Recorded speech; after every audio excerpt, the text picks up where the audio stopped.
Yeah, Jason Simpson, University of Tennessee Martin. Give us your general thoughts on the upcoming season. I like this team.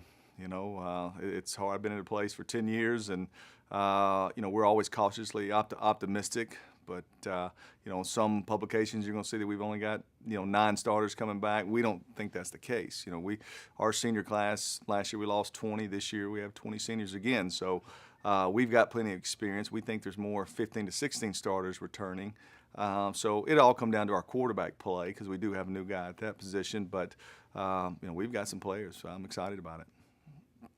And what do you like most about your team? I think I'll have to go back to last year. The last 2 senior classes hold the UT Martin record for the most wins over a 4-year period during their tenure.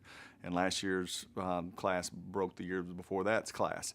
So, the standard above the line expectations is there. And I see that in their workouts in the summer. I see that and how they talk to each other, the communication of the challenging schedule that we have this year. These kids expect, because they put on a UT Martin helmet, that doesn't always guarantee it, but they expect to practice a certain way, carry themselves a certain way, and challenge for a conference championship. And what's your biggest challenge? I would say, replacing that quarterback and the schedule. Jared Neal was a great player for us last year, threw 30-plus touchdown passes. We've got 2 talented guys, but neither one of them have done it on a consistent basis yet. So that'll be the biggest challenge. And then we have 3 FBS opponents on our schedule. It's the toughest schedule in university history, from that standpoint. So, but we'll make it through it. It'll be a good year. And what are your general impressions of the OVC race?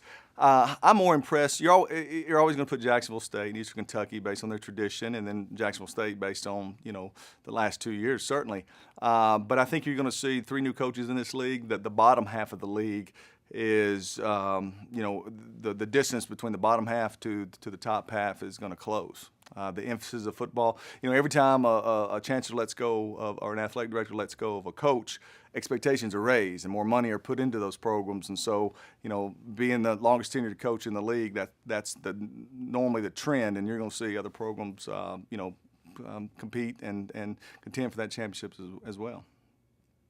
And tell us about the improvements that were made at Graham Stadium in the offseason and how that will help your program. It's great. It's outstanding. It's something that's been in process for over a 5-year period.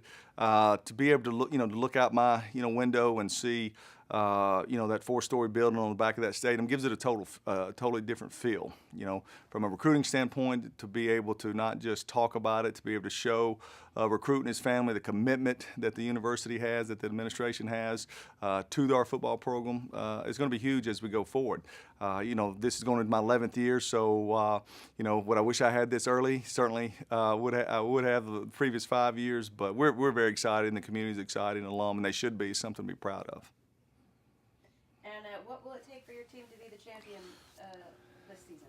Last year we lost 2 games by 9 points. We controlled our own destiny the last week of the season. We lost by 2 the last game of the year. At that particular time, we turned the ball over 4 times and still lost by 2. So, we can sit here and dissect it, but, you want to be the last game of the year controlling your own destiny. That's when your leadership's got to come into play. Your traditions have to come into play. That's all I can ask for. Just get. We believe we have a certain belief system that you're going to have to beat us in Martin, Tennessee, in order to win the conference championship. Now Jacksonville State did that last year, but that's our mindset, and that won't change. And tell us a little bit about your schedule and how it plays out for your team. Well, I alluded to that earlier. The most difficult schedule in school history with 3 FBS opponents. We open up with Cincinnati on a Thursday night. Then we travel. We leave on a Wednesday to go to Hawaii for 4 or 5 days. We come back, play at home, and then we get into our conference schedule. Then down in the bottom of the conference schedule, we go to Atlanta to play Georgia State, another FBS opponent. So, there's 3 games that you're going to be a significant underdog going, preseason going into, as well as 8 tough conference schedules. So, it's challenging, it's exciting, but we'll see if we can get to. I didn't know you could get to Hawaii from Martin, Tennessee. So apparently we can. So we'll see if we can get there and get back. And tell us about being a part of the FCS and what it means to play. You know, it's exciting. This is my 20th year to be in, FCS level. And as we recruit kids, and I'm sure other coaches say the same thing, the Power Five, that's the top 65 or so teams, they actually do have a chance to win a national championship. But there's another 60-something teams that call themselves FBS. If they win every game, they're going to go to, a certain bowl game. And there's nothing wrong with that. There's absolutely nothing wrong with that. But, there's 125 teams that play at the FCS level. And how we recruit, what makes us excited is that every player we recruit, every coach that I hire, every practice schedule that we put together, is it good enough to win a national championship? Because we all know there's a round of 24, and our league gets an automatic bid.